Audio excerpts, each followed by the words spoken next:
All right, so I'm going to tell you a little story about running Tree Man. But before I do that, I am making this video because I really think it's important that we learn from artists in the sense that it's always interesting to know what the heck the artist was thinking when they make a painting.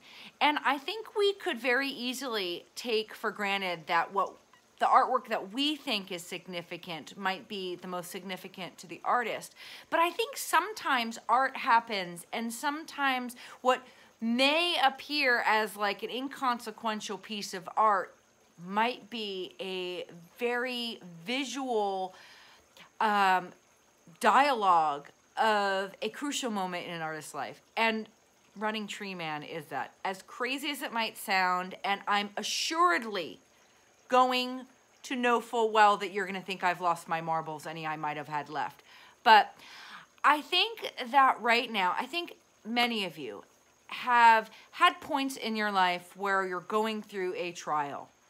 And, you know, it seems like the walls are crumbling down, or you might seem like you are absolutely alone in the world and lost.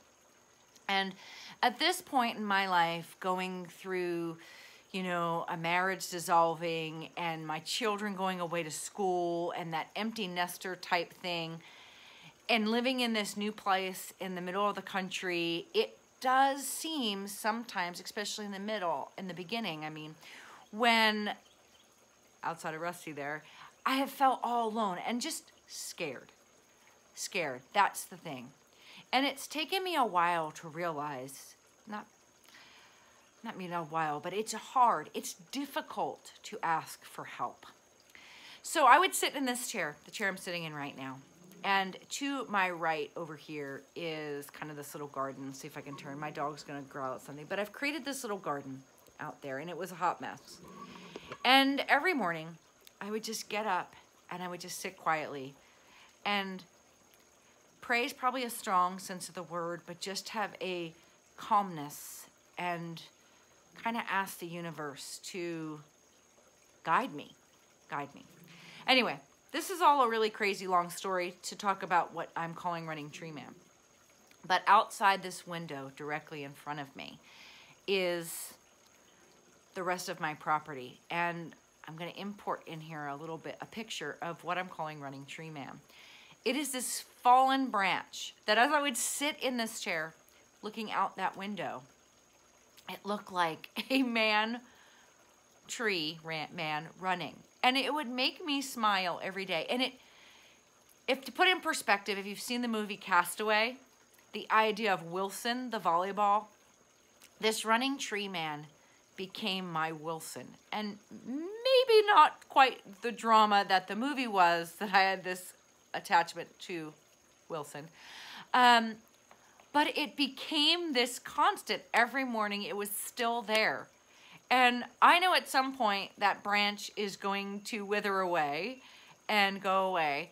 But I had sat here and I would, you know, hashtag, and my kids would make fun of me and be like, where's the tree man now, Mom? And he's obviously still there. But if you don't sit in this chair and see him from this perspective, you can't see him. You can only see him if you're sitting at this height looking out the window. Anyway, that's a really long story to share just a little bit about the last painting I did. And it does kind of coincide with an online workshop that I was doing, or am doing, and it's focusing on artists. Picasso being this month's artist, him going through a blue phase. His blue phase is representative of his depression.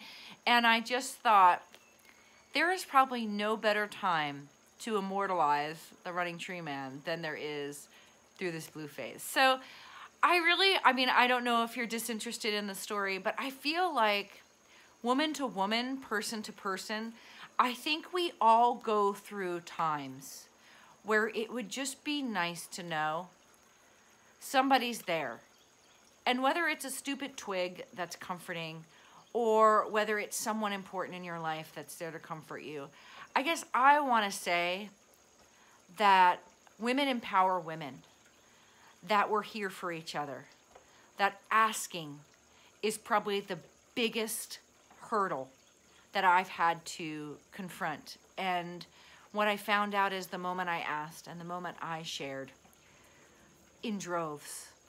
Love and support came in droves. So, little story about Running Tree Man, but when you see him, and you might look and go, that's the creepiest thing I've ever seen Donna paint. It makes no sense. Why is she calling it Running Tree Man? I guess in essence, I wanted to share that what you might see as a stupid little painting and a tree that looks like some kind of caricature could just be a very pivotal moment in someone's life and a pivotal expression. So anyway, that's what I wanted to share with you today. I hope you enjoyed this lesson in art and revealing something about yourself as an artist. And I hope you have a great day, and I love you guys.